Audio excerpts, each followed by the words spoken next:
wabarakatuh. Selamat siang, salam sejahtera untuk kita semua. Semoga Tuhan memberkati kita semua dan khususnya SDN Gereja Buddha. Kalau saya mengucapkan semangat pagi, nanti ibu-ibu mengucapkan pagi luar biasa. Walaupun sudah menjelang sore, tapi semangatnya tetap pagi. Baik, semangat pagi luar biasa. Baik, alhamdulillah, senang rasanya bisa berkumpul kembali dengan Bapak Ibu semua. Pertama yang saya hormati Ibu Kepala Sekolah SDN Gereja 3, Bu Juliani yang senantiasa dirahmati Allah Subhanahu wa Ta'ala. Tak lupa yang saya hormati teman-teman rekan guru SDN Gereja 3 yang sama-sama mengabdi mencurahkan tenaga dan pikiran untuk masa depan anak-anak di SDN Gereja 3. Bapak Ibu yang dirahmati Allah Subhanahu wa Ta'ala, marilah kita panjatkan puji syukur kepada Allah Subhanahu wa Ta'ala. Semoga dengan lantunan kalimat hamdalah kita menjadikan kita semuanya sehat walafiat, panjang umur, lancar rezekinya, yang sakit disehatkan, yang seret dilancarkan, yang sempit dilapangkan, yang butuh diberi jalan keluar, yang kecil dibesarkan, dan amanah rezekinya. Amin. Ya Rabbal Alamin. Salam tercurahkan untuk baginda kita Nabi Muhammad SAW. Baik, insyaallah semuanya keluarga besar SDN Gereja 3 besok mendapatkan syafaat di yang amin. Bapak Ibu yang saya hormati, terima kasih atas kehadirannya pada siang hari ini. Izinkan saya belajar bersama dengan Bapak Ibu semuanya. Bukan berarti saya yang di depan ini lebih pintar daripada teman-teman atau kepala sekolah, tapi inilah apa yang saya dapatkan kurang lebih 1 bulan, hampir 2 bulan ini mengarungi pendidikan calon guru penggerak. Tapi sebelum itu susunan acara kita pada siang hari ini adalah pembukaan, kemudian sambutan ibu kepala sekolah, dan kemudian yang ketiga adalah desiminasi, praktek, membaca kelas, dan kemudian kita tutup dengan doa. Marilah kita awali hari ini dengan pembacaan doa untuk agama dan kebudayaan masing-masing, dengan harapan semoga diberikan kelancaran Allah Subhanahu wa Ta'ala. Berdoa dimulai. Bismillahirrahmanirrahim. Ya kana udah ya kana sa'in ila siratal mustaqim siratal ladzina an'amta 'alaihim ghairil maghdubi 'alaihim waladdallin. Amin. Alhamdulillah, terima kasih. Berikutnya acara yang kedua adalah sambutan dan nasihat Ibu Kepala Sekolah yang saya hormati Bu Sri Wilayah SPD. Waktu dan tempat saya persilakan.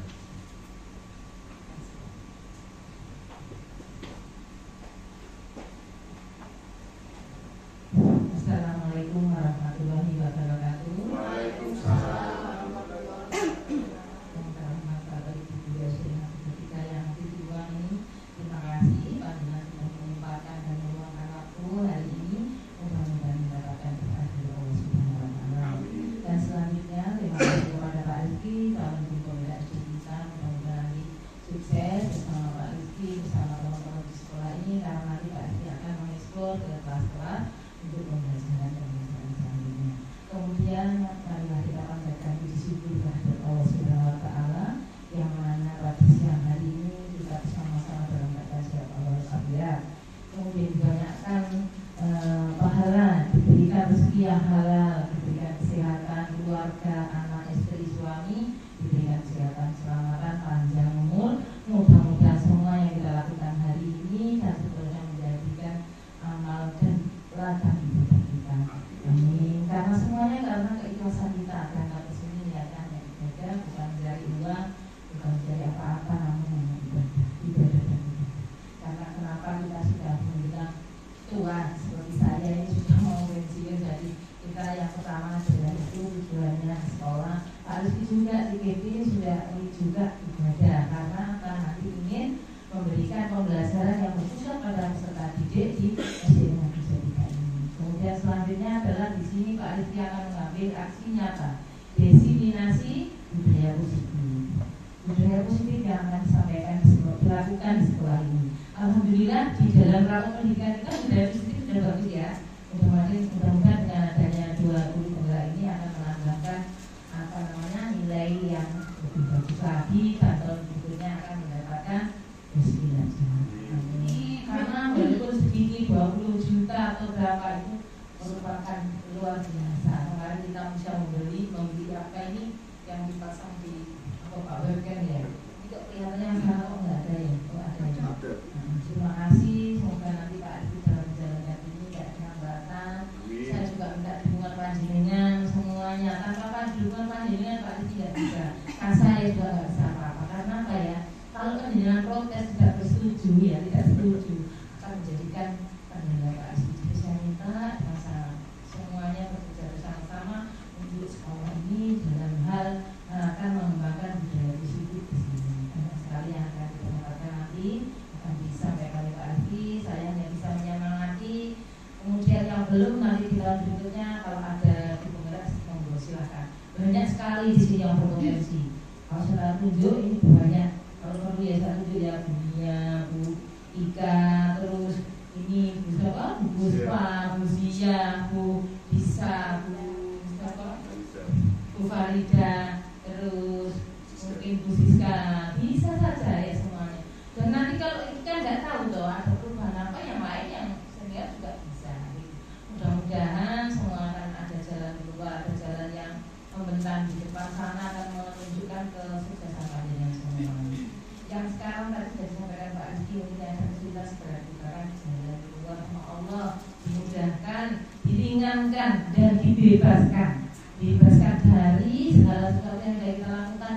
Saya tahu persis bagaimana menjalani hal yang sulit itu. Jadi mudah-mudahan mulai pagi ini nanti mendapat berkah, kita selalu meminta sama Allah. Mudah-mudahan segera dibebaskan dari kesulitan-kesulitan. Terima kasih Pak Rizky, mudah-mudahan semuanya sukses ya hari ini. Baik Ibu, kemudian yang terpenting Bapak Ibu, saya minta doanya. Kenapa? Doa kita di sekolah ini supaya mendapatkan nilai nanti di rapat pendidikan lebih bagus lagi. Monggo diaktifkan ya nanti komplainnya. Terima kasih. Wassalamualaikum warahmatullahi wabarakatuh. Baik, luar biasa. Terima kasih atas nasihatnya Ibu. Terima kasih atas motivasinya. Alhamdulillah saya sangat bangga sekali ada di sekolah ini karena mempunyai rekan-rekan kerja yang sangat support, sangat luar biasa, saling bahu membahu, bergotong royong untuk melaksanakan dan mensukseskan program-program pendidikan. Ditambah lagi dengan ibu kepala sekolah yang senantiasa mensupport apapun kegiatan. Baiklah Bapak Ibu sekalian, langsung saja. Nah, agar kita semangat, saya beringat dengan tepuk semangat yang diperagakan oleh Brenda. Mari kita awali dengan tepuk semangat. Bagaimana Brenda? Saya agak lupa Brenda. Oh iya. Oh iya, sama-sama Brenda. Itu kan Brenda. Iya. Baik teman-teman, nanti kita ikut bersama dengan Brenda. Ayo Brenda. Mari teman-teman semuanya berdiri.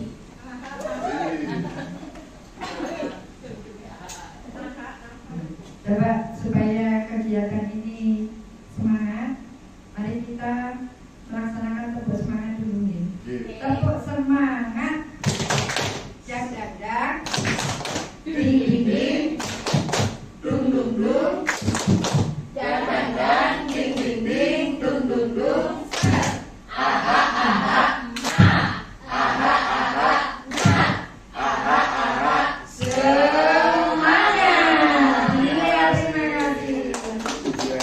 Terima kasih Brenda, luar biasa sekali. Sangat memberikan semangat kepada saya. Ya memang tepuk semangat yang edisi kali ini sangat luar biasa sekali. Langsung ke slide berikutnya. Hari ini saya akan menyampaikan budaya positif. Nah ini kebetulan saya bersama dengan teman-teman saya satu kelompok. Ini adalah pengajar praktek saya. Dia ada bernama Bu Anis Fitria dari SD Potija. Dan ini adalah Bu Asida dari SDN Bintoro. Beliau ini Pak Nana SDN Monokromo 3. Dan ini dari SDN TS Tomo, namanya Bu Lid. Dan ini adalah Bu Puspitawati dari SD Muhammadiyah 6.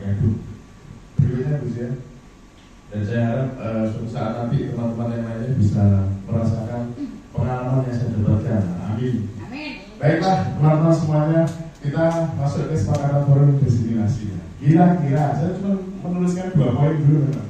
Masih ada titik-titik 2 atau bisa lagi nanti yang pertama, menghargai siapapun. Jadi nanti semuanya boleh semuanya boleh berdiskusi, bertukar pendapat, sharing dan lain sebagainya. Kemudian berikutnya menjadi pendengar yang baik. Menjadi pendengar yang baik. Saya dengar kalau panjenengan ketika panjenengan nanti mempunyai gagasan atau ide, saya pun juga mendengarkan sama.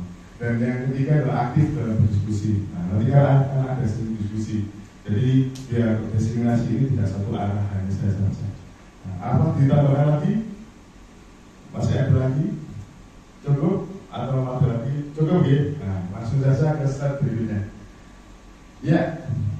Jadi kalau kita mendengar budaya positif itu yang ada di pikiran Bapak Ibu semuanya adalah pasti tentang kegiatan, sholat duha, sholat Jumat duhur, Jumat bersih, ngosek bersama. Saya pun juga pada awalnya menganggap budaya positif itu seperti itu. Tapi ternyata budaya positif itu adalah contoh-contoh kegiatan budaya positif. Dan sedangkan di sini budaya positif itu ternyata mencakup 6 hal. Karena seorang guru yang senantiasa ingin memperbaiki diri harus memiliki kemampuan dalam mewujudkan budaya positif. Budaya positif tersebut dijalankan dengan konsep-konsep. Jadi ada konsepnya. Yang pertama ini nanti adalah disiplin positif. Yang kedua, motivasi perilaku manusia. Yang ketiga adalah keyakinan sekolah atau kelas. Yang keempat adalah kebutuhan dasar manusia. Yang kelima adalah posisi kontrol restitusi. Dan yang terakhir adalah segitiga restitusi. Kira-kira dari 6 ini yang asing di telinga panjenengan yang mana? Nomor 5 dan 6 ya? Iya. Sebenarnya nomor 5 dan 6 ini sudah pernah panjenengan buka di BNN dulu waktu bersama-sama mengerjakan itu. Yang menonton itu ya. Cuma memang pendalaman konsepnya alhamdulillah saya dapatkan di CDP kemarin di modul 1.4. Tapi nanti hari ini kita akan belajar bersama-sama tentang ini semuanya. Lanjut Bu ya. Iya. Kita awali dengan pertanyaan romantik ya. Ini satu pertanyaan bisa dijawab oleh ibu-ibu. Yang pertama, menurut Bapak Ibu apakah hukuman dapat mendisiplinkan anak? Nah, saya ingin penjelasannya dari Bu Enda dulu. Bu Enda. 1 menit Bu Enda. Saya kira hukuman itu tidak dapat mendisiplinkan anak, Pak. Karena hukuman itu tidak membuat anak untuk jerah. Ya jerah ketika itu saja, besok akan dilaksanakan lagi.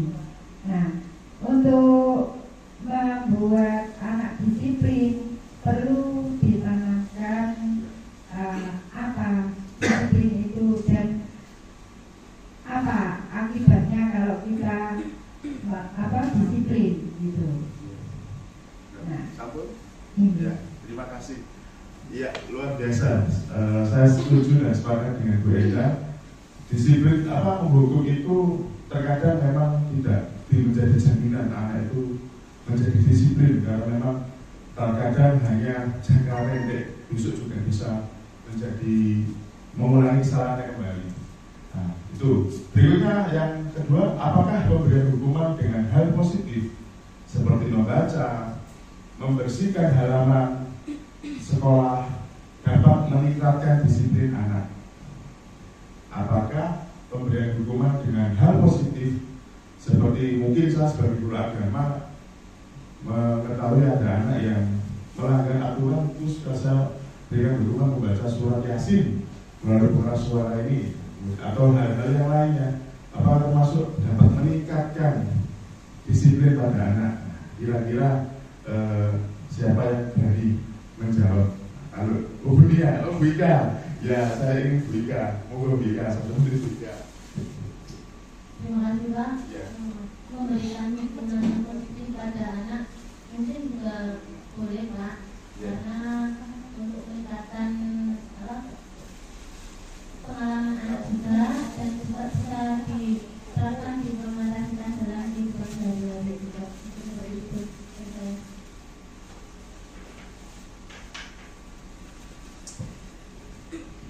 Baik, terima kasih Bu ya. Menurut Bu Ika, pemberian hukuman dengan hal positif ini seperti membaca dan lain sebagainya itu juga sesekali diperlukan agar anak-anak bisa mendisiplinkan perbuatannya. Ya ini namanya pendapat itu kan relatif. Jadi bisa benar menurut Bu Ika, salah menurut teman yang lain. Salah menurut teman yang lain, benar menurut Bu Ika. Karena kita sama-sama belajar untuk mencari sebuah solusi yang terbaik untuk anak-anak kita. Dan yang terakhir, apakah memberi penghargaan, reward, nah ini reward, hadiah dan lain sebagainya dapat meningkatkan motivasi belajar anak. Memberi hadiah, saya ingin suaranya Bu Kepala Sekolah. Terima kasih. Apakah memberi penghargaan dapat meningkatkan motivasi belajar? Ini sangat positif sekali Pak. Memang memberi penghargaan atau reward ke anak itu akan menunjukkan hal yang positif sekali. Karena memotivasi anak dan menghukum itu saya kira kurang bagus. Yang sebaiknya kita lakukan memberi penghargaan. Penghargaan yang bagaimana? Terutama yang positif, kemudian yang negatif diberi arahan bahwa yang negatif yang melakukan pelanggaran ini belum mendapatkan penghargaan. Jadi nanti kalian berusahalah supaya akan mendapat penghargaan. Penghargaan itu kan macam-macam, mungkin amplos, tepuk tangan, mungkin diberikan hadiah penghapus atau diberi apa itu sebuah ini apa ya, anak itu punya kebanggaan. Mungkin aku dapat hadiah dari Pak Rizky, dapat buku 1, saya nak besok akan 300 lagi. Nah, itu nanti juga akan memberi motivasi ke yang lain akan mengikuti bahwa nanti kalau aku bisa seperti ini, aku jadi anak yang rajin, menjadi anak yang lebih memahami. Insya Allah aku nanti juga aku sebenarnya ini sudah 1 poin plus untuk anak-anak itu. Karena dulu kalau kami mendapatkan latihan atau pembinaan itu yang mungkin memberikan hadiah atau penghargaan atau seperti itu.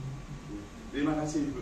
Ya, luar biasa sekali jawabannya itu. Jadi penghargaan itu menurut Ibu memang diperlukan agar bisa memotivasi siswa, karena memang kadang-kadang anak-anak itu butuh disupport dengan cara diberikan penghargaan. Penghargaan tidak harus berupa uang, tidak harus berupa harta, tidak harus berupa benda, tidak harus berupa makanan juga, tapi bisa berupa bintang, aplaus, pujian dan lain sebagainya.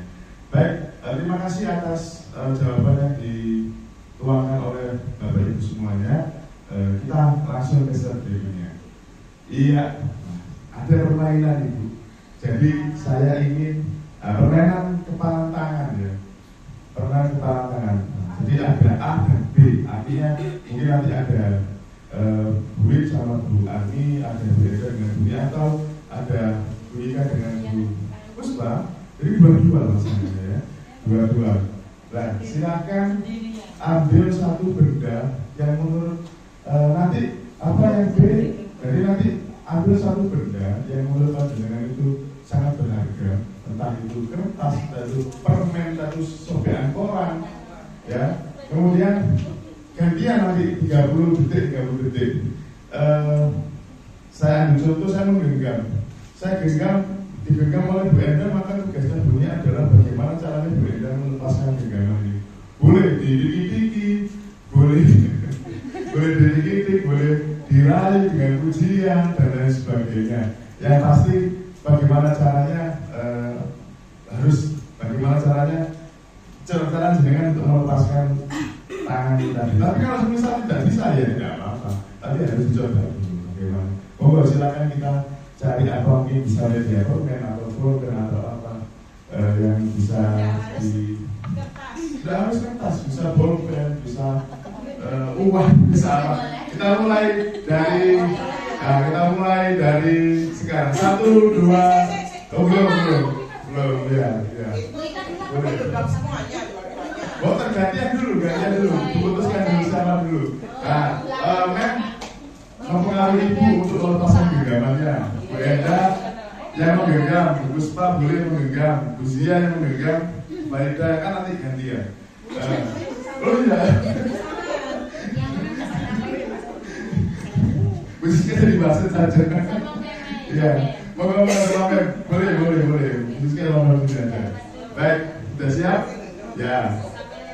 kita mulai ya. 1, 2, 3 kita mulai. Bagaimana? Iya, saya mengingat.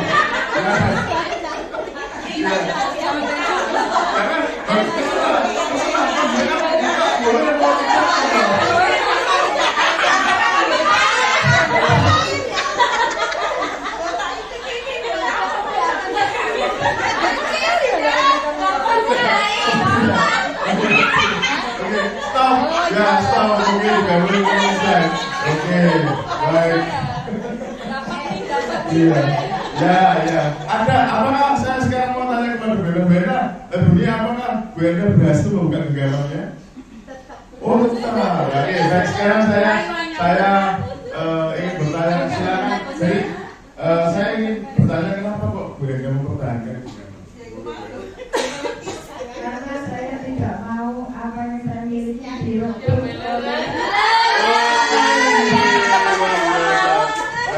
Kalau tadi Bu Enda ini tetap berpikir menggenggam, tapi saya lihat di tiba-tiba melepaskan gitu. Bu Ari melepaskan. Kenapa Bu Ari? Ini memang ini sangat gampang sekali melepaskan ini karena saya langsung bilang memang minta tuh tidak ditamu. Wah, luar biasa sekali. Jadi yang satunya tidak melepaskan, tetap digenggam karena memang ini milik saya dipertahankan. Nah, yang satunya karena dibujuk rayu dengan sesuatu yang wah akhirnya dilepaskan. Baik, slide berikutnya Bu ya. Ya, jadi tadi sudah disampaikan oleh apakah Bu Enda membuka kepala tangan? Jawabannya tadi tidak. Kenapa? Alasannya karena Bu Enda ingin mempertahankan apa yang dia miliki. Kemudian gantian tadi sama sebenarnya, dan kegiatan ini sesungguhnya siapa yang memegang kendali atau kontrol untuk membuka dan menutup. Sekali lagi, siapa yang memegang kendali, yang membuka, yang menutup? Apakah yang menggenggam tangan atau teman sebelahnya? Nah, slide berikutnya Bu ya. Ya, jadi inilah yang harus kita pahami. Menurut Dr. William Glaser, ada yang namanya teori kontrol.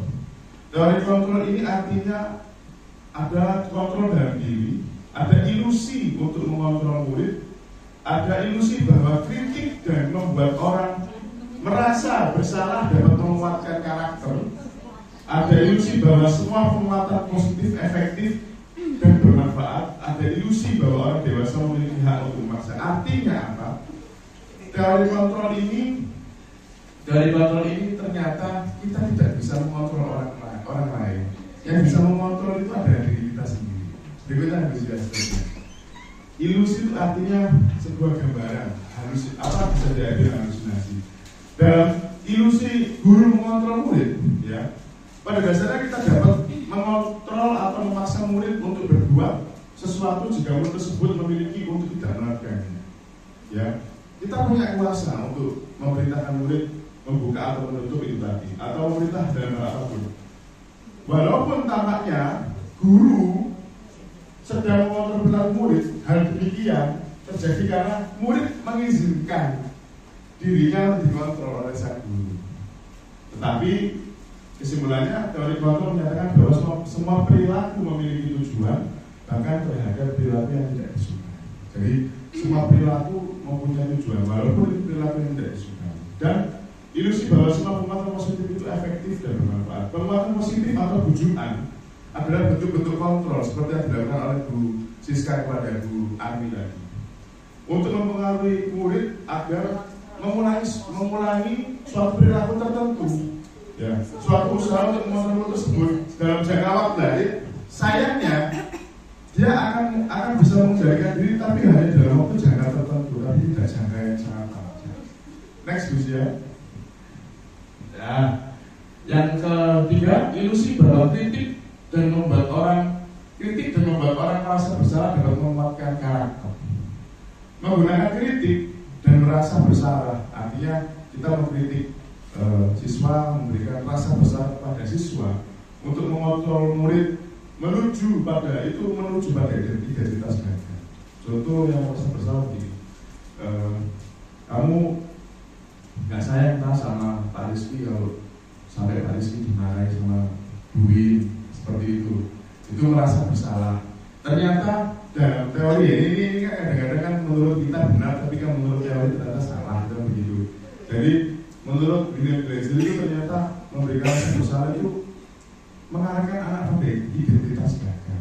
Entah sampai kapan pikiran anak itu terngiang-ngiang akan rasa bersalahnya, tapi yang pasti itu yang terjadi. Dan yang terakhir, ilusi bahwa orang dewasa memiliki hak untuk memaksa. Banyak orang dewasa yang percaya bahwa mereka memiliki tanggung jawab untuk membuat murid-murid berbuat hal tertentu. Apapun yang dilakukan dapat diterima selama ada sebuah kemajuan berdasarkan sebuah ukuran kinerja. Pada saat itu pula orang dewasa akan menyadari bahwa perilaku memaksa tidak akan efektif untuk jangka waktu panjang dan sebuah hubungan permusuhan akan terbentuk. Artinya sebuah paksaan dari orang dewasa. Intinya adalah teori ini menginginkan bagaimana siswa itu bisa mempunyai motivasi intrinsik, motivasi dalam dirinya sendiri untuk melakukan sebuah perubahan, mampu mengontrol dirinya sendiri untuk melakukan sebuah tanggung jawab atau disiplin positif. Nah, begitu. Berikutnya Bu Sia. Ya, jadi ini ada stimulus respon perubahan paradigma dari stimulus respon ke teori kontrol. Stimulus respon realitas kebutuhan kita sama, tapi menurut teori kontrol kebutuhan kita berbeda. Dan setiap anak, kita juga seperti tadi Bu Enda mempunyai alasan kan karena memang kebutuhannya berbeda dengan kita saya ini.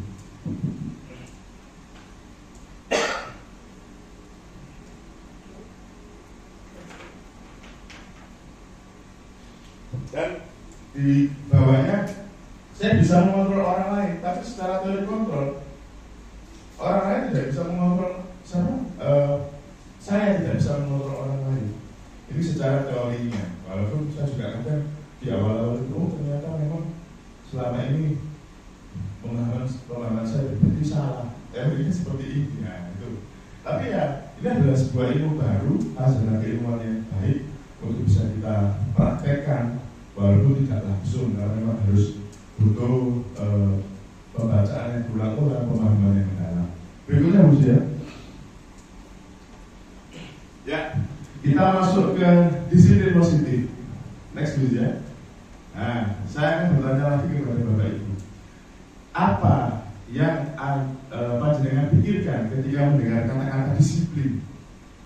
Apa yang panjenengan pikirkan ketika mendengar kata-kata disiplin? Kita sering saya juga, kamu harus disiplin jadi anak, jadi murid dan lain sebagainya. Nah, menurut Bu Armi, menurut Pak Jenengan, kata-kata disiplin itu seperti apa Bu? Terima kasih. Ya. Kalau menurut saya kata-kata disiplin itu identik dengan sebuah aturan. Jadi di mana aturan itu yang harus kita jalankan, tidak boleh dilanggar. Yang menurut saya. Oke, terima kasih. Menurut Bu Armi, disiplin itu identik dengan aturan. Nah, berikutnya saya satu orang lagi ya, Bu Siska. Menurut Bu Siska, disiplin itu identik dengan apa Bu Siska? Menurut saya, terima kasih Pak Rizky. Ya. Menurut saya disiplin itu tentang hal yang baik dan konsisten. Hal yang baik yang dilakukan secara konsisten itu disiplin. Oke. Sampun? Sampun. Oke, terima kasih.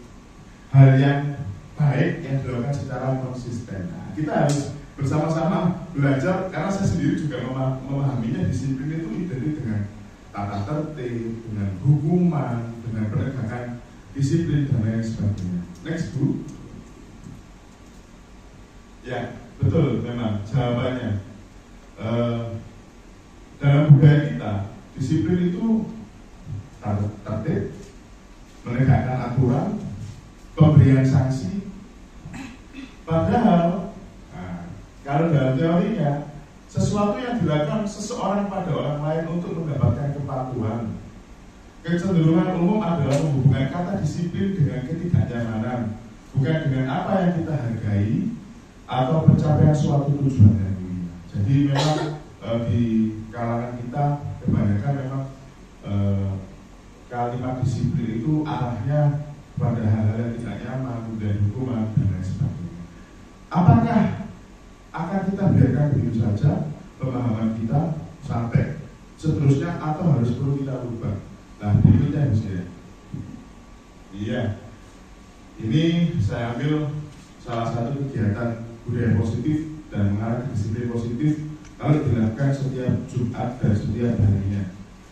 Pertama, disiplin positif merupakan suatu cara penerapan disiplin yang mengajarkan anak bertanggung jawab dan menumbuhkan kesadaran diri berdasarkan nilai-nilai kebajikan. Jadi menumbuhkan anak merasakan tanggung jawab, mempunyai tanggung jawab dan menumbuhkan nilai-nilai kebajikan.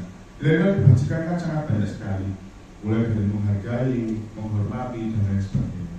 Kemudian dapat membuat murid memahami dan menyadari berdasarkan motivasi internal dari dalam dirinya, dan bukan karena dipaksa. Jadi bukan karena dipaksa, ditakut-takuti oleh gurunya yang badannya besar atau diancam seperti apa, terus ingin mendapatkan pujian, sayang, cantik, mas ganteng, dan lain sebagainya. Kemudian ataupun juga hukuman. Jadi memang benar-benar tugas seorang guru luar biasa. Selain mendidik, mengajar, menuntun, juga menumbuhkan budaya positif kepada anak-anak. Tapi insya Allah dengan bersama-sama secara rutin, telaten, insya Allah akan muncul, bisa memunculkan anak-anak itu menjadi memiliki motivasi internal. Dan yang terakhir, disiplin positif itu lebih ke arah disiplin diri dalam melakukan segala tindakan. Jadi sudah tidak nunggu di perintah-perintah, tunjuk-tunjuk lagi dan sebagainya. Next, Bu ya. Ya.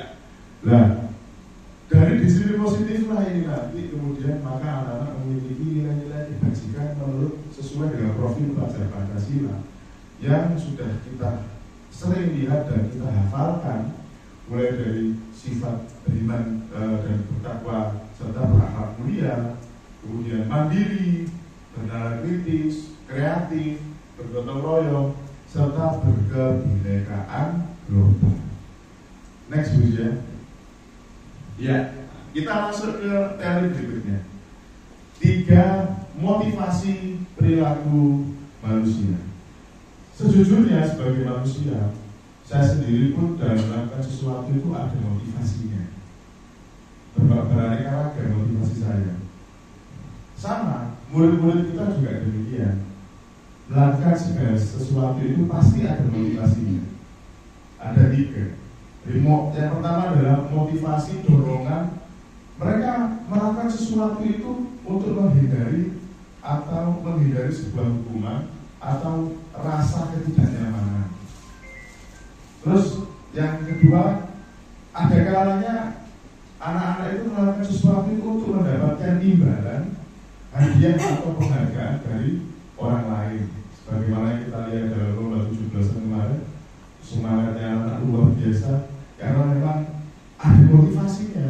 Selain yang nomor 2, yang pastinya nomor 2 karena ketika mereka dapat tujuannya tersampaikan, maka yang dibayarkan adalah hadiah. Yang kedua adalah pujian atau pengakuan dari gurunya ataupun teman sekelasnya. Dan motivasi yang ketiga adalah untuk menjadi orang yang mereka inginkan dan menghargai diri sendiri dengan nilai-nilai yang mereka percaya. Dari 1, 2, dan 3.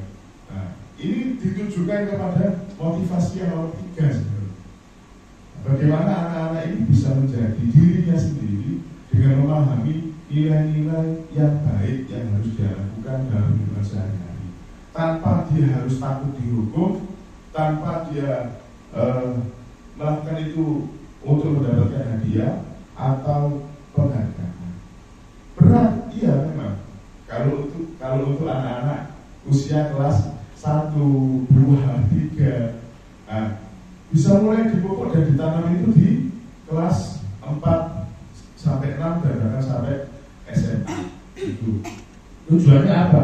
Ya tujuannya kembali lagi seperti yang diinginkan Ki Hajar Dewantoro adalah bagaimana anak bisa menjadi manusia yang merdeka. Kalau saya menganggap merdeka itu bebas dari hutang, ternyata salah. Ternyata manusia merdeka itu menurut Kiai Dewantara itu dia tidak bisa, artinya dia punya prinsip yang kuat, tidak terpengaruh dengan apapun, dan dia mau melakukan sesuatu itu dengan apa yang diyakininya benar. Kalau memang kita bagikan itu benar. Ada yang ingin ditanyakan sebelum saya ke slide berikutnya? Oke, Busia, next Busia. Ya, ini Bapak pendidikan kita, Kiai Dewantara. Teori hukuman, ada hukuman, ada konsekuensi, ada restitusi. Ada hukuman, ada konsekuensi, ada restitusi. Kalau yang hukuman ini sudah sering, saya pun juga pernah ada di posisi itu. Konsekuensi juga sesuatu yang baru, bahkan restitusi juga baru. Nah, di mana ada kemerdekaan, disitulah harus ada disiplin yang kuat, seperti yang sudah disinggung oleh Bu Siska. Sungguh pun disiplin itu bersifat self-disiplin, yaitu kita sendiri yang mewajibkan kita dengan sekeras-kerasnya. Tetapi itu sama saja, sebab jika kita tidak cakap melakukan self-disiplin, wajiblah penguasa lain mendisiplinkan diri kita, dan peraturan demikian itu harus ada dalam suasana yang berbeda. Jadi kalau kita masih berusaha membangun disiplin dalam diri kita, ternyata memang butuh bantuan orang untuk mendisiplinkan kita. Nah, salah satunya ya mungkin kalau sedang dalam dunia pekerjaan kita, seperti yang pernah disampaikan beberapa sekolah, adanya SP atau surat peringatan, itu juga salah satu cara mendisiplinkan seorang pimpinan, mendisiplinkan anggotanya. Itu seperti itu. Kalau memang, tapi ya sebenarnya harapannya sih tanpa surat peringatan itu pun saya harus disiplin. Sebenarnya diinginkan seperti itu. Itulah baru manusia yang merdeka, kata Kiai Dewantara sebagai panutan kita dalam dunia pendidikan.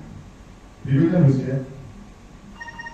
Ya, ada hukuman, ada konsekuensi. Nah, kita bahas hukuman dulu.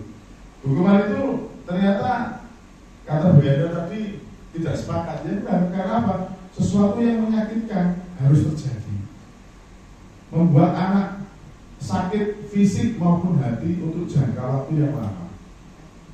Anak membenci kedisiplinan jelas, paksaan, karena memang harus dipaksa, kalau tidak begitu anak tidak akan bergerak. Mendorong anak menyakiti diri sendiri, konsep diri yang buruk karena menyakiti diri sendiri tadi. Anak belajar untuk menyembunyikan kesalahan, tidak terbuka karena hukuman tadi itu. Marah, rasa bersalah, dipermalukan, merasa tak dihargai. Ini dampak-dampak atau karakteristik daripada hukuman yang diberikan oleh saya dan panjenengan semua sebagai seorang guru terhadap anak-anak yang lainnya. Tapi saya yakin panjenengan punya kebijaksanaan yang luar biasa atas penguasaan kelas atau atas anak-anak panjenengan di kelas masing-masing, sehingga membuat anak-anak itu akan mempunyai kesan tersendiri kepada bapak ibu gurunya. Dan sedangkan konsekuensi ini karakteristiknya adalah sesuatu itu harus terjadi, membuat anak merasa tidak nyaman dalam jangka waktu yang pendek. Ada rasa tidak nyaman bagi anak, tapi jangkanya pendek. Terus anak menghargai disiplin, karena anak diajak berpikir dalam hal konsekuensi itu. Kita sampaikan dulu, kalau kamu begini konsekuensinya adalah begini. Jadi kalau tidak disampaikan itu jatuhnya hukuman. Tapi kalau konsekuensi itu lebih kepada non fisik, ya tidak ada kekerasan dan lain sebagainya, tapi lebih pada konsekuensinya disepakati bersama. Dan kalau sudah disepakati bersama oleh guru dan murid, oleh orang tua dan anak, nah, insya Allah itu tidak akan menjadikan anak itu emosi atau lebih menghargai disiplin. Stimulus dan tanggapan, ya kan diajak oleh diskusi oleh gurunya.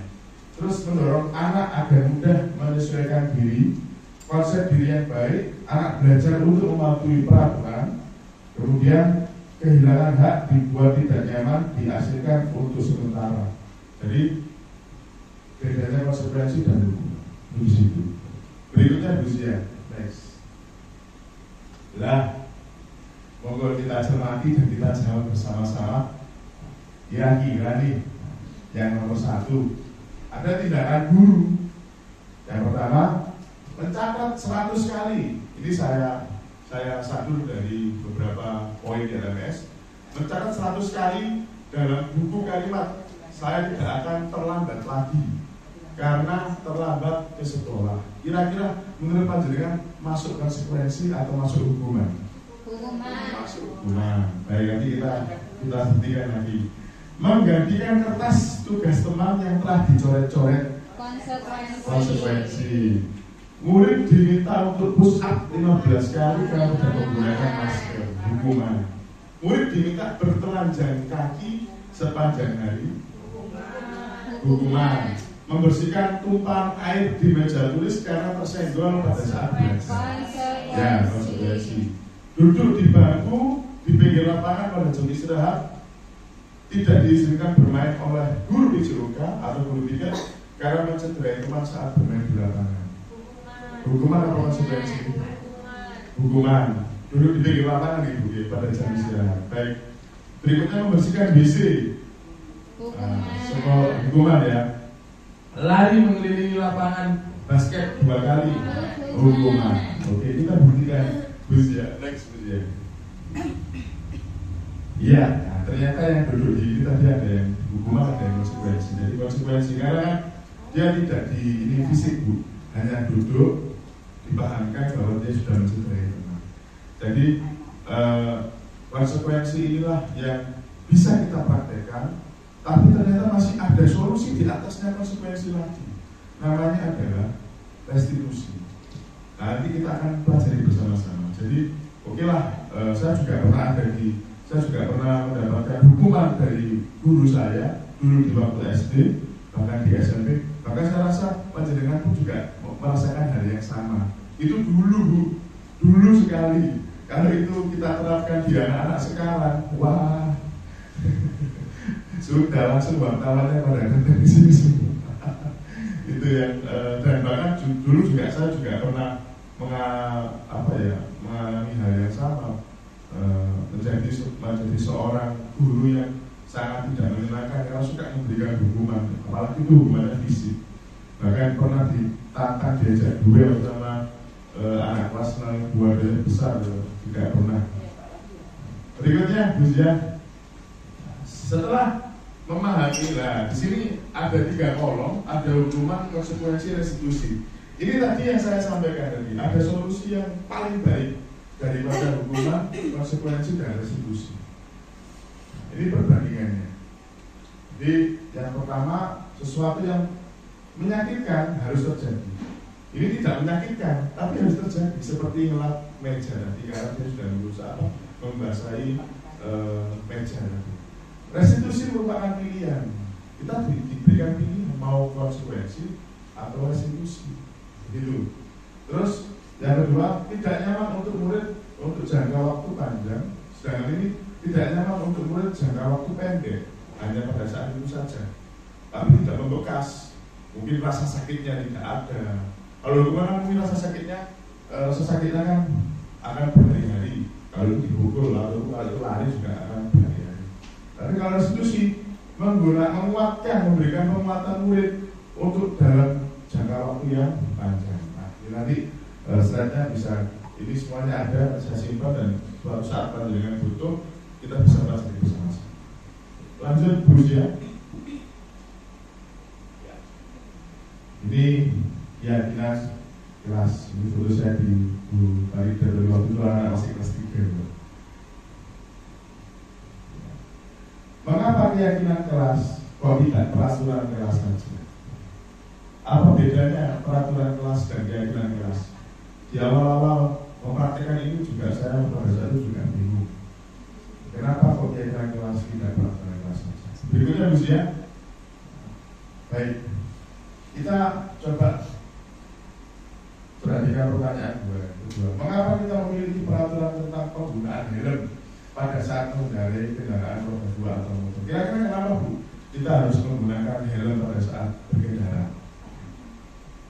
Kenapa? Dalam Bu? Untuk melindungi kepala, apalagi Bu? Menjaga keselamatan, tidak ditilang. Ya itu jawaban benar, memang tidak salah. Yang kedua, mengapa kita memiliki peraturan tentang penggunaan masker dan mencuci tangan setiap hari? Untuk apa Bu? menjaga kebersihan, menjaga kesehatan dan lain-lain. Nah, itu jadi dari dua pertanyaan ini nanti bisa menghubung ke keyakinan kelas. Next please ya. Keyakinan kelas. Nah, ini saya rasa teman-teman semuanya sudah praktek. Cuma mungkin ada beberapa yang harus dikoreksi bersama-sama dan dievaluasi untuk perbaikan di tahun ajaran yang akan datang. Yang pertama pastinya guru punya peran penting dalam mewujudkan terbentuknya keyakinan sekolah atau kelas dengan adanya kesepakatan antara guru dan murid. Jadi keyakinan kelas tidak bisa diputuskan sendiri oleh guru tersebut, harus ada diskusi. Keyakinan kelas berupa pernyataan-pernyataan universal yang mudah diingat dan dipahami dan harus diterapkan di lingkungan sekolah. Next please ya. Nah, ini adalah urutan atau prosedur pembentukan keyakinan kelas. Dimulai dari 1, mempersilakan warga sekolah atau murid yang ada di kelas untuk bercurah pendapat tentang peraturan yang perlu disepakati di kelas. Lalu yang kedua, bila perlu dicatat semua masukan, mau itu sama atau tidak, terus kemudian dikasih nama pun juga tidak masalah. Biasanya kalau pengalaman di ruang lokakarya itu dibuatkan kertas itu, poster, kertas kelas poster waktu itu ada post-itnya itu dan kalau begini. Nah itu untuk prosedur yang nomor 2. Terus kemudian yang nomor 3, gantilah kalimat-kalimat dalam bentuk negatif menjadi positif. Contoh, jangan berlari, dilarang. Nah, kalimat-kalimat itu ternyata kalimat peraturan, arahnya ke peraturan, bukan ke keyakinan. Jangan terlambat, dilarang makan di kelas, dilarang misu, dilarang berkata jorok, dilarang bertengkar. Itu semuanya masuk dalam kategori peraturan dan itu harus dipositifkan bahasanya. Maka dari jangan berlari di kelas atau koridor, kalimat positifnya adalah berjalanlah di kelas atau koridor. Jadi di universalkan, bahasanya diperhalus lagi, dan itu kalimatnya juga tidak boleh panjang. Tujuannya apa? Biar ingat. Nah, kalau sudah semuanya sudah tertulis dan tercatat dan dikoreksi kalimatnya, ditinjau kembali daftarnya, curah pendapatnya sudah disampaikan anak-anak. Ada mungkin panjenengan juga mendapati ada pernyataan yang terus di sana masih banyak yang berupa peraturan-peraturan, dilarang mengganggu teman, dilarang mencoret dan lain sebagainya. Tinjau ulang keyakinan kelas bersama-sama.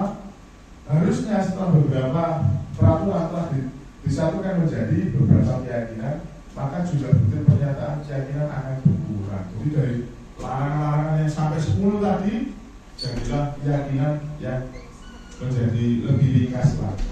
Dan yang terakhir, keyakinan sekolah harus bisa diletakkan di dinding, di bigora, ataupun print out kertas A4 saja, tidak masalah, yang penting anak-anak bisa melihat. Kenapa kok begitu Bapak Ibu? Karena nanti ada hubungannya dengan segitiga restitusi. Nah, kalau kita maksudnya keyakinan kelas itu hanya tertulis di laptop, hanya ada di dalam laptop, tidak di print out dan ditempelkan di kelas, itu nanti ada hubungannya dengan segitiga restitusi dalam menangani permasalahan siswa. Nah, berikutnya Bu. Baik, nah sekarang kita mari perhatikan bersama-sama. Dan saya tiga kelompok saja. Jadi yang pertama, panjenengan saya minta tolong dibuatkan 5 peraturan. Dari 5 peraturan tadi, kelas tadi monggo diubah menjadi kalimat yang positif. Lalu kemudian dijadikan keyakinan kelas. Dari keyakinan kelas tadi diambil nilai-nilai kebajikannya. Nah, saya siapkan kertasnya dulu.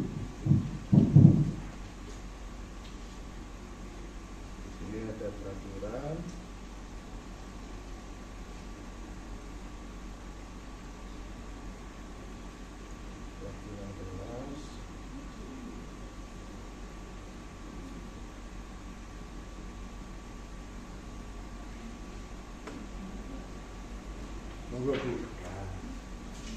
Ini untuk kelompoknya.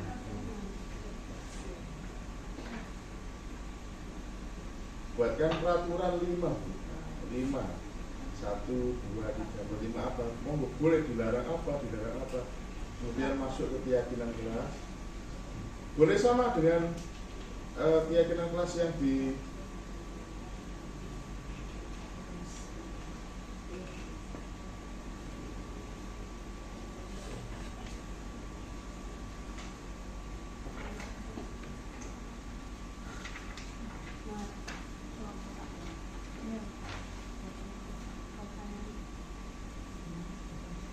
boleh, tidak apa-apa. Tidak masalah, tidak apa-apa.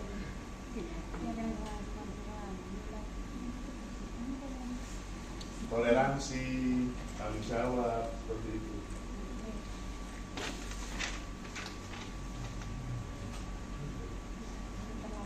Kalau ada buku Puspa, buku Ani, buku Siska, buku Ani, mau bisa deh.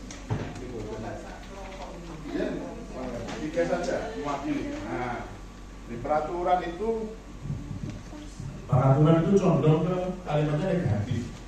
Jangan, tidak. Nah, kalau dibuat banyak bisa 20, bisa. Nah, tapi yang dibutuhkan adalah keyakinan kelas.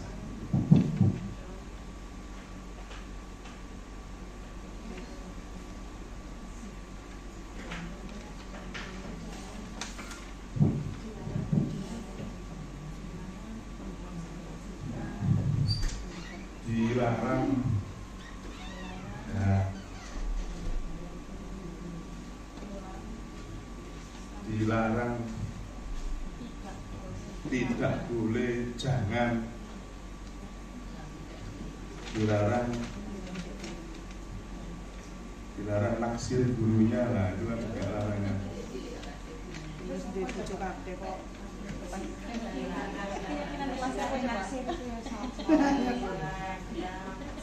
Ya, karena untungnya saya ngajar di SD dulu, Pak. Kalau saya ngajar di SMA, saya dosen waktu. Jelas.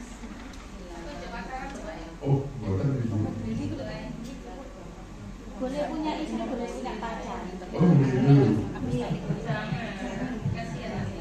Pokoknya yang penting saya jangan sebut di agama. Kalau saya sebut di agama akan keluar faktor poligami. Jelas. Bercanda ibu. Dilarang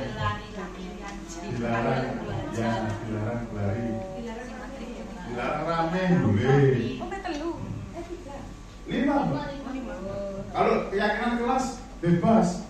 Dari 5 peraturan itu dengan tarik ke keyakinan kelas. Begitu. Dilarang contek bisa. Dilarang bertengkar bisa.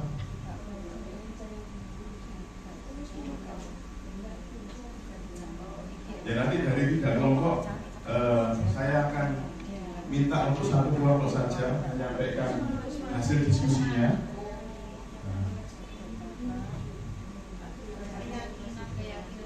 Keyakinan kelasnya terserah, boleh 1 poin, boleh 2 poin, bebas Bu.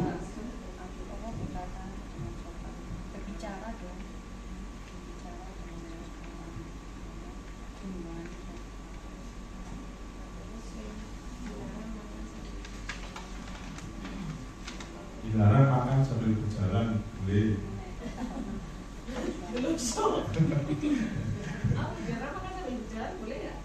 Boleh, nggak apa-apa. Karena nanti dari situ bisa ditarik dalam keyakinan kelas. Nah, keyakinan kelasnya sudah tidak dipakai lagi. Kalimat tidak, jangan itu sudah tidak ada dalam kalimat keyakinan kelas, sudah tidak boleh. Tuh, dikatakan dilarang terlambat. Keyakinan kelasnya adalah masuk kelas tepat waktu, lah begitu. Dilarang terlambat itu kalimat atau apa istilahnya, larangannya ya, peraturan kelasnya. Terus ditarik ke keyakinan kelasnya, datang ke sekolah tepat waktu. Nah, itu kan positif ya, dari negatif yang tadi dilarang datang terlambat, terus kemudian dimasukkan ke dalam keyakinan kelas, jadi datang ke sekolah dan masuk kelas tepat waktu.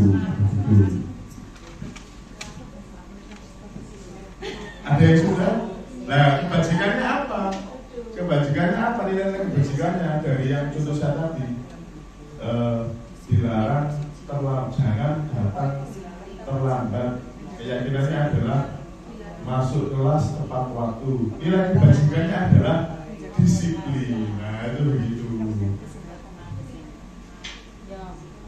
Ada, kan nanti banyak lagi di situ, ada toleransi, ada disiplin, ada menghargai, ada menghormati,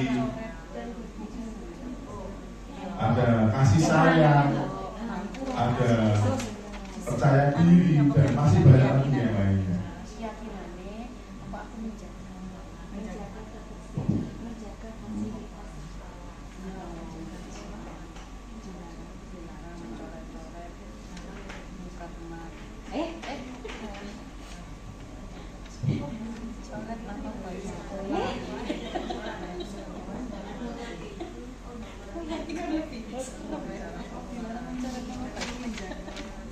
Dilarang mencoret-coret.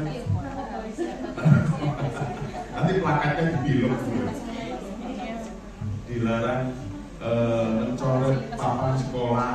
Karena kan papan sekolah kita memang di depan. Terus ada yang di pintu itu.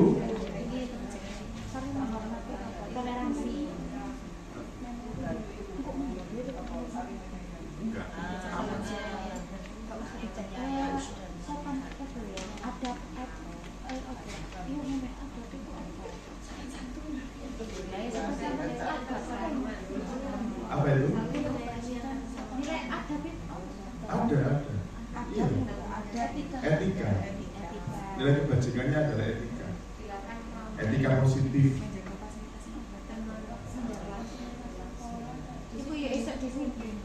Sampun?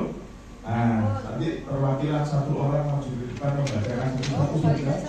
Saya tidak mengoreksi atau membenarkan kita. Saya yakin semuanya pasti benar karena memang sudah pengalaman yang membuktikan. Pertama saya ingin Bu Puspa yang maju, kemudian Bu Ika, kemudian ya berarti seperti disiplin, tanggung jawab, itu seperti itu. Monggo Bu Puspa, ayo. Sebentar.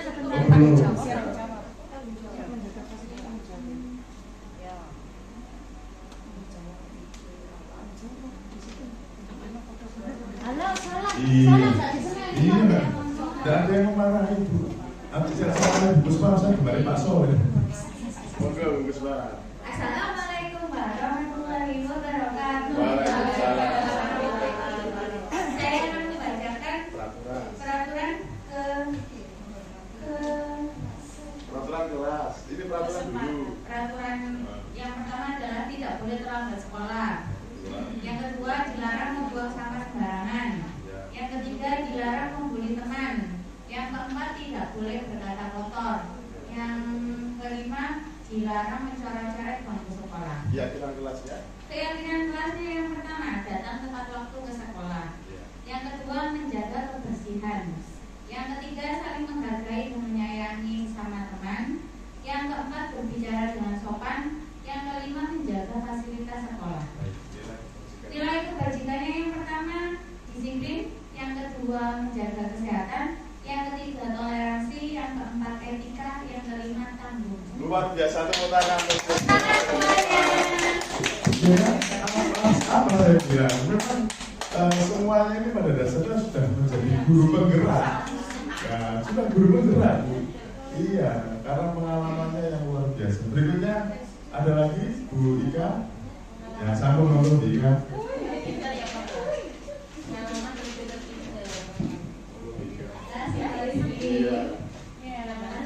Peraturan tidak boleh terlambat datang ke sekolah. Jadi keyakinan kelasnya datang tepat waktu. Kemudian tidak boleh ramai saat guru menerangkan. Memperhatikan guru saat berangkat. Ya, keyakinannya. Peraturannya jangan membuang sampah sembarangan. Keyakinan kelasnya buanglah sampah pada tempatnya.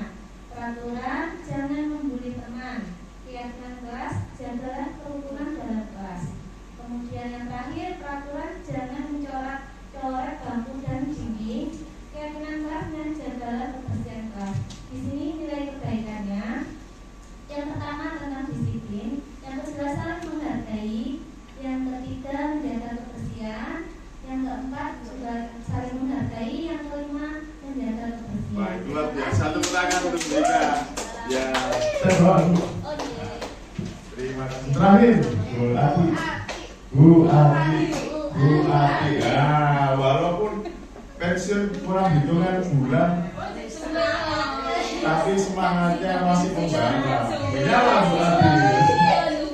Masih setahun. Masih 12 tahun. Assalamualaikum warahmatullahi wabarakatuh.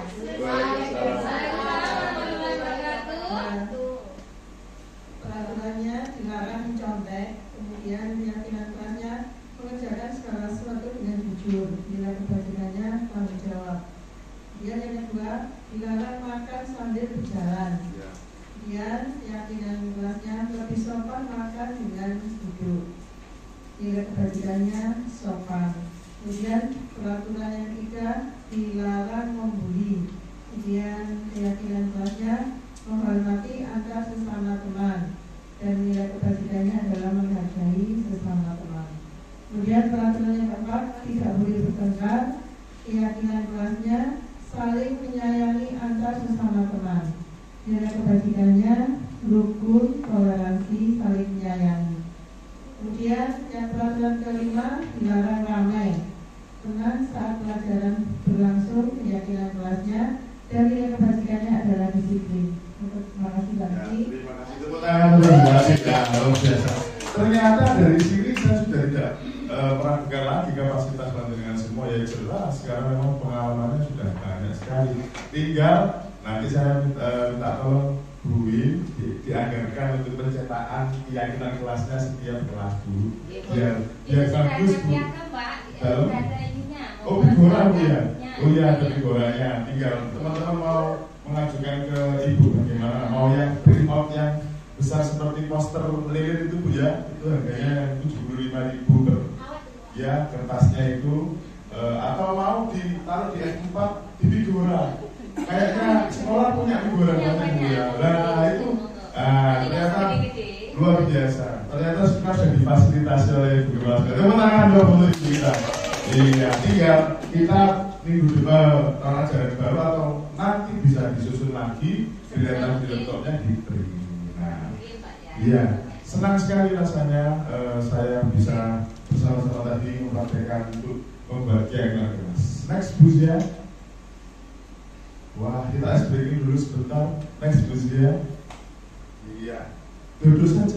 Nah, duduk saja. Iya. Enggak di situ.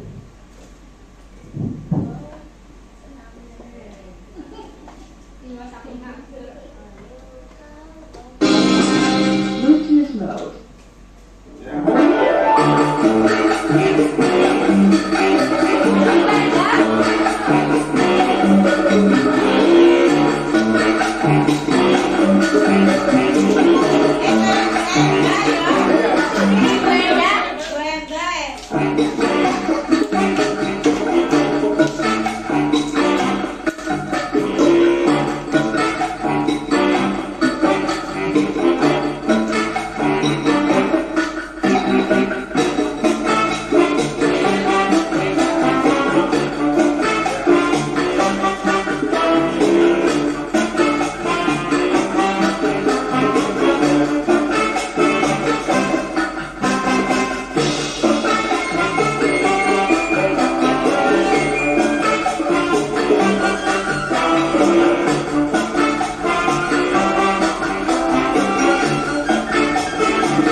kasih.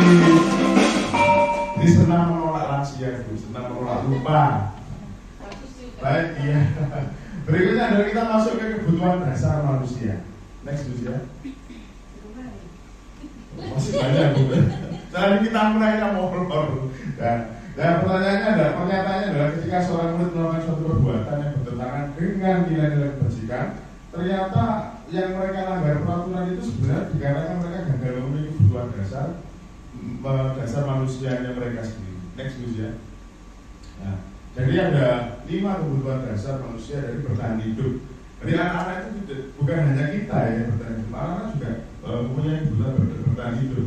Bisa jadi mereka harus makan sarapan pagi, dasar sekolah. Kadang mungkin mereka, saya ambil satu misal begini. Ada anak atau si Garuda, katakan si Garuda, dia memajiki temannya yang sedang berangkat. Menurut kita itu melanggar, tapi ternyata apa yang dilakukan oleh si Garuda itu ternyata adalah proses memenuhi kebutuhan hidup yang dasarnya adalah bertahan hidup. Yang kedua adalah kasih sayang dan rasa diterima. Nah, penting Ibu, karena jangankan anak-anak, kita pun juga ingin disayang dan ingin diterima di lingkungan kerja kita, di keluarga kita, oleh keluarga kita dan lain sebagainya. Yang ketiga adalah penguasaan. Jadi kadang anak-anak itu istilahnya ada jalan membusungkan dada dan lain sebagainya. Penguasaan terhadap dirinya ingin diakui, ingin dilihat sebagai kemampuan yang menonjol dan lain sebagainya. Yang keempat adalah kebebasan. Dalam arti punya apa ya? Kita saja kadang kalau di rumah saja bosan di lingkungan. Anak-anak juga sama merasakan apa yang kita rasakan. Dan yang terakhir adalah kesenangan sama. Kita punya keinginan kebutuhan kesenangan seperti salah satunya kalau saya ya sepak bola, lalu ada yang kadang saya juga ingin lihat konser atau jalan-jalan pertama saya ke tempat lain. Anak-anak juga punya. Next ya. Nah, kita ada studi kasus satu. Bimo seorang anak TKB selalu berlari keluar kelas menuju jalan raya di depan sekolahnya yang ramai dengan kendaraan. Tingkahnya membuat guru Bu Ani bingung dan seringkali mengerjanya. Ada beberapa kemungkinan jawaban yang diberikan Bu Ani. Pertanyaannya, jawab ini pernyataannya, aku senang main kejar-kejaran dengan ibu guru. Kira-kira Bimo ini sedang memenuhi kebutuhan apa Ibu? Nah, kembali lagi bisa, baik lagi bisa. Nah, yang kasih sayang, kembali lagi bisa.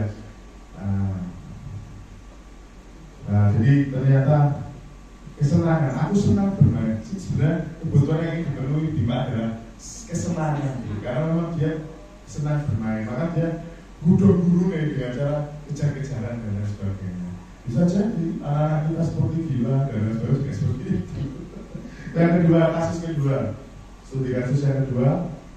Nah, Dinda seorang anak kelas 3, begitu tiba di rumah setelah dari sekolah menangis dan mengadu pada ibunya bahwa dia benci pada ibu Rani. Aku bosan, masa belajarnya cuma gitu-gitu aja, dengerin ibu guru lagi. Kira-kira apa yang sedang ingin dipenuhi oleh siapa ini? Dinda, bisa betul.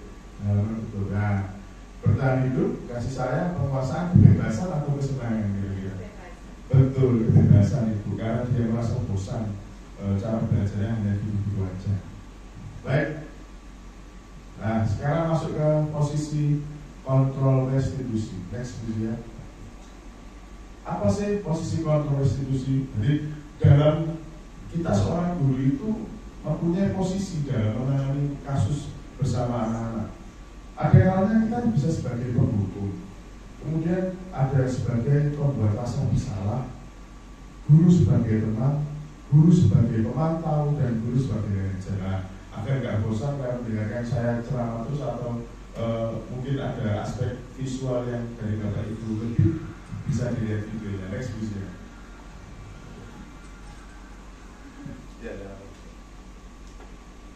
Halo, Bluetooth mode. Salam bahagia Ibu dan Bapak guru hebat. Dalam penerapan disiplin positif restitusi, salah satu program yang dikembangkan adalah 5 posisi kontrol.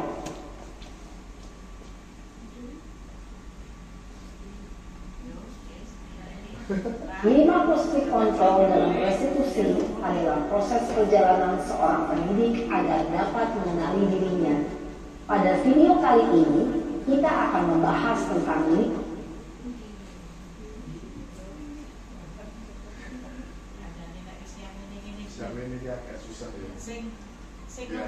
Lima posisi kontrol yang dikembangkan oleh Diane Rosen dan contoh penerapannya. Aman.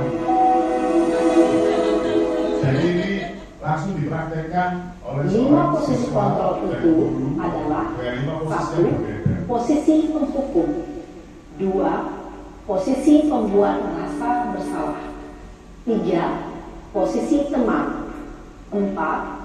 Posisi pemantau atau monitor, dan 5. Posisi manajer. Untuk lebih memahami kelima posisi tersebut, mari kita saksikan kasus Naren yang terlambat hadir 20 menit di sekolah dan melihat bagaimana kelima posisi kontrol dalam menghadapi masalah tersebut.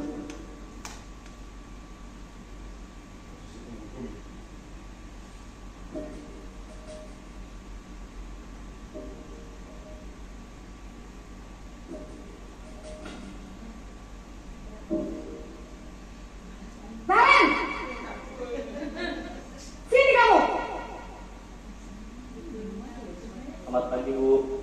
Selalu terlambat. Kamu deh, pasti terlambat. Maaf, Bu.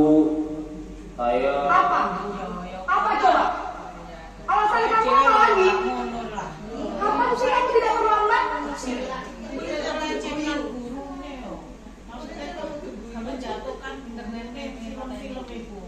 Enggak, tapi nanti dia mempraktekkan 5 posisi. Malas sekali ya kamu jadi anak.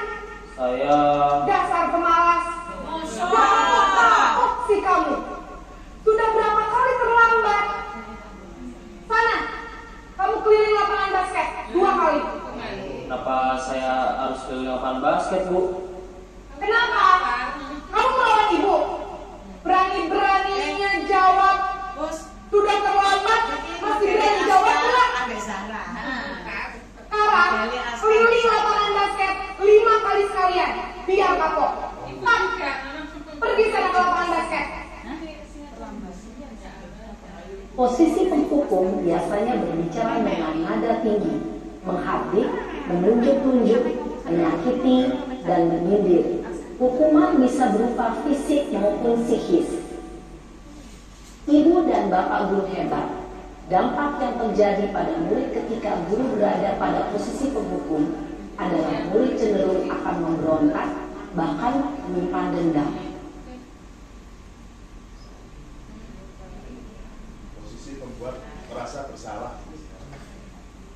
Pemerannya sama.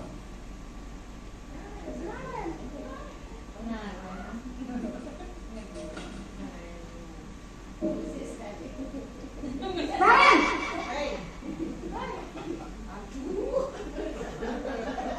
Selamat pagi, Bu. Naren! Kamu kenapa terlambat lagi, nak? Ya Tuhan, Naren. Kamu senang ya bikin ibu susah ya? Kalau kamu terlambat lagi, nanti ibu yang ditegur bapak kepala sekolah, nak. Disangka ibu tidak bisa membina kak.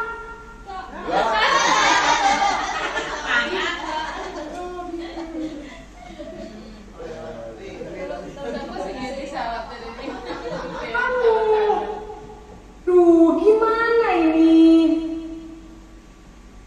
Maaf, Bu. Duh, Gusti Naren. Kamu suka ya kalau ibu ditegur bapak kepala sekolah? Terus, sekarang ibu harus tulis apa yang di buku absen? Ini kamu sudah sering terlambat loh. Ibu harus apa coba, Kak? Maaf, Bu. Maaf sekali.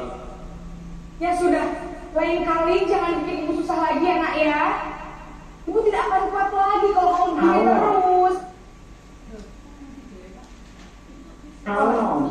Mana cepat ke kelas. Maaf ya, Bu. Maaf sekali.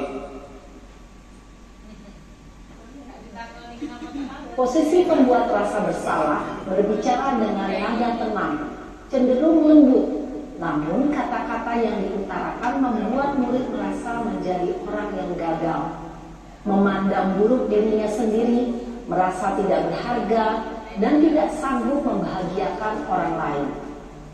Ketika guru mengambil posisi pembuat rasa bersalah, murid akan menganggap dirinya yang bersalah dan ia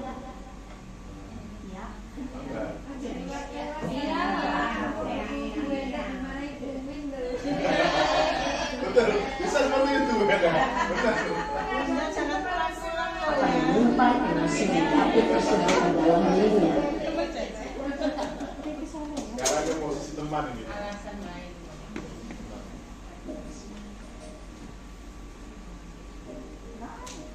Tidak satu materi lagi.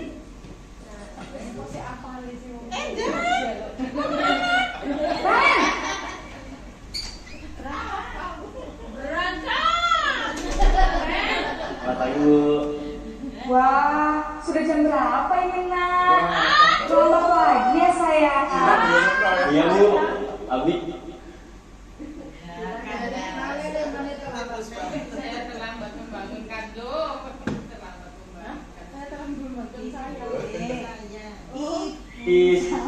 Bu saya lupa bangunkan saya bu. Kamu malah menyalahkan ibu kamu. Kamu bukannya anak yang larinya paling kencang.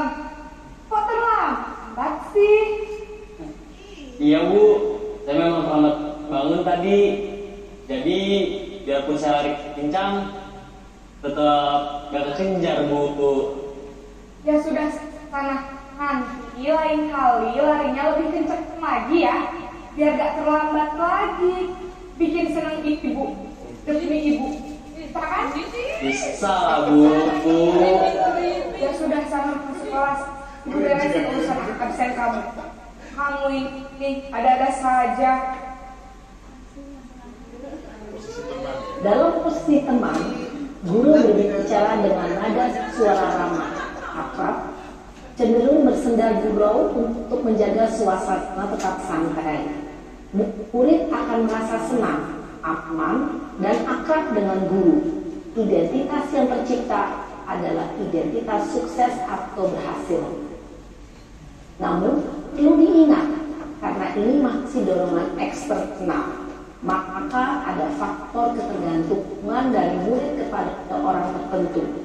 Di sini guru absennya, sehingga di lain waktu murid bisa berperilaku baik, namun hanya kepada orang-orang tertentu saja.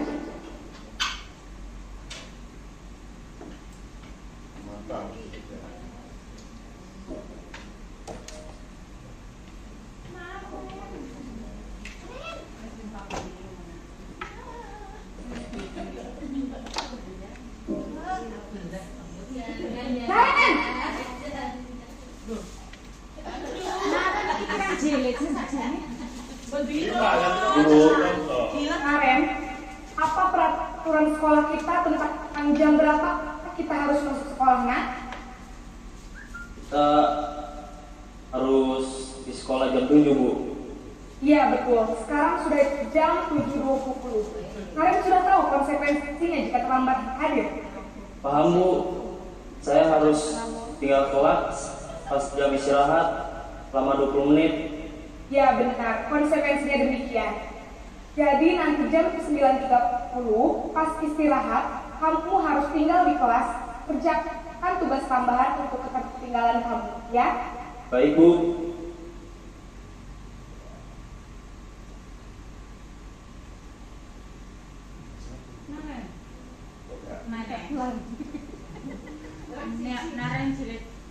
Ya ini langsung saja Bu ya.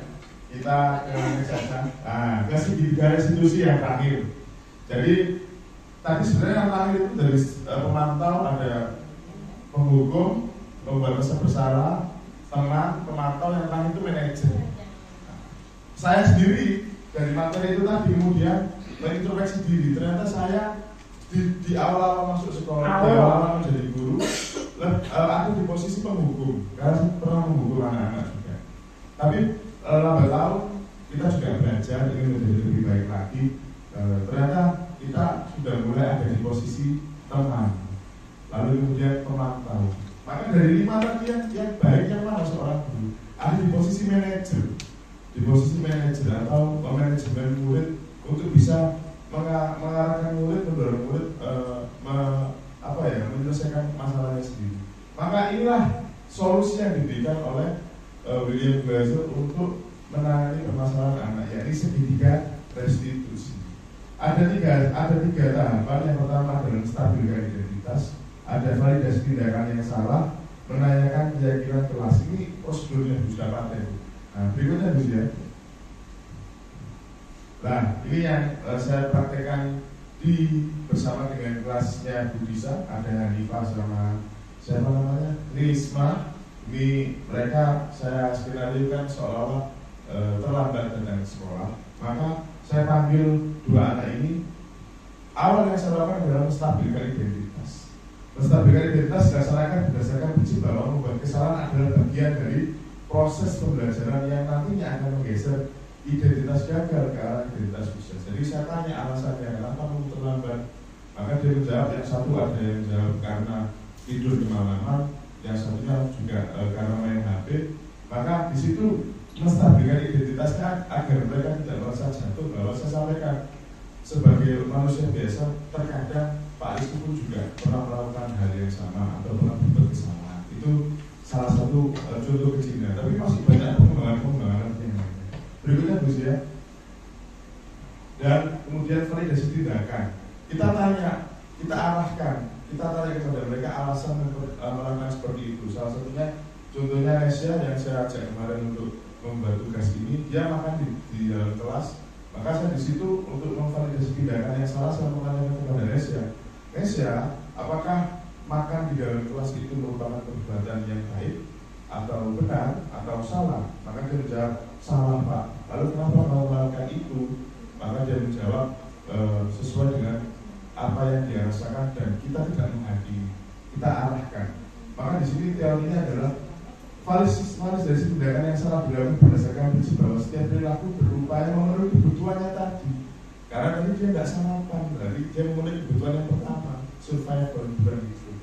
Maka sehingga guru atau orang tua akan bergeser dari pemikiran stimulus respon menjadi proaktif, bertanya, serta akan lebih mengenali dan mengakui kebutuhan murid atau anak. Yang terakhir Bu ya. Nah, inilah fase yang terakhir dari segitiga restitusi. Makanya kenapa tadi ada keyakinan kelas di dalam kelas, dan itu harus ditempel, baik itu berupa poster ataupun dalam pajangan figura. Kenapa? Karena kita akan hubungkan, menurut kamu apakah perbuatanmu tadi sesuai dengan atau melanggar keyakinan kelas? Ya Pak, perbuatan saya tadi makan di dalam kelas melanggar keyakinan kelas. Keyakinan kelas mana yang kamu langgar? Keyakinan kelas poin 3, tertib saat mengikuti pelajaran. Jadi dia bisa menyebutkan keyakinan kelasnya Bapak Ibu, 1 apa, 2 apa, 3 apa sampai 6. Lalu kemudian keyakinan apa yang kamu langgar? Keyakinan ini. Nah begitu. Jadi kira-kira apakah kamu bisa merubah dirimu? Terus dia menjawab bisa. Nah, tapi pada dasarnya yang saya ingatkan bahwa restitusi ini tidak bisa langsung saat-saat istilahnya dipraktekkan. Harus situasi yang mendukung. Jadi ketika ada salah kayak yang kemarin tadi kemudian kita restitusi tidak bisa. Jadi harus ini dulu, harus kita tunggu psikolognya dulu, baru kemudian kita panggil dalam suasana yang sebenarnya dalam menangani kasus di sekolah kita secara nggak sadar kita sudah melakukan restitusi sebenarnya. Tapi pada tahap yang menguatkan identitas sama validasi tindakan yang salah. Nah, kadang kita ada lupanya menanyakan keyakinan kelas ini, itu hal yang wajar. Namanya kita sama-sama belajar. Saya kan juga pernah bersama dengan Budi, bersama dengan Bu Dewi, dan ibu-ibu yang lain di sini ataupun di ruangannya ibu itu pasti menguatkan identitasnya, pasti dapat ibu. Terus validasi tindakan yang salah juga dapat. Karena memang kita hubungannya dari sini. Apakah kemudian ini bisa berhasil Pak? Ya, berhasil tidaknya itu tergantung dari istiqomahnya kita. Kita juga harus mengontrol anak-anak juga. Setelah kejadian ini, kita juga tidak lepaskan anak, kita juga harus amati. Manakala mereka berbuat salah lagi, ya kita panggil lagi, kita segini garis itu lagi. seperti itu Bapak Ibu. Jadi inilah terima kasih atas perhatiannya. Inilah yang bisa saya sampaikan. Semoga bersama saya dengan Bu Dia dan mungkin nanti teman-teman yang lain yang akan datang sebagai calon guru penggerak bisa bersama-sama membangun komunikasi, membangun ekosistem pendidikan yang positif. Mungkin saya sebelum saya tutup ada satu orang yang mungkin bisa memberikan refleksi dari apa yang sudah kita pelajari bersama. Singkat, jelas, padat, 1 menit saja. Monggo saya tunjuk saja ya. Bu Dewi aja. Dewi guru suara. Refleksi Bu Dewi dari apa yang kita lakukan pada saat siang hari ini, apa yang kita rasakan. Monggo. Terima kasih. Ini refleksi selama kita bertatap muka dengan Pak narasumber. Mendapatkan ilmu baru tentang budaya positif yang akan kita laksanakan di dalam kelas, mungkin bisa menjadikan inspirasi dan motivasi kita dalam mendidik putra-putri untuk kedepannya supaya lebih baik. Terima kasih. Baik, bersama kita bisa. Maka jargonnya guru penggerak itu akhir kata ya semoga tergerak. Jadi hati kita dulu yang harus tergerak, lalu kemudian lekas bergerak, kemudian baru bersama-sama mari menggerakkan. Saya yakin semuanya Bapak Ibu guru SDN juga pasti bisa. Baik Bapak Ibu sekalian, kita tutup sesi diskusi pada sore hari ini dengan membaca doa untuk agama dan keyakinan masing-masing. Bagi yang beragama Muslim berdoa membaca kafaratul majlis.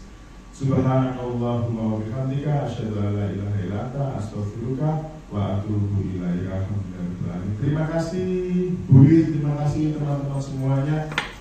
Saya tidak bisa membahas apa-apa, berbagi ilmu sharing bersama berkelanjutan berikutnya. Akhir kata, assalamualaikum warahmatullahi wabarakatuh.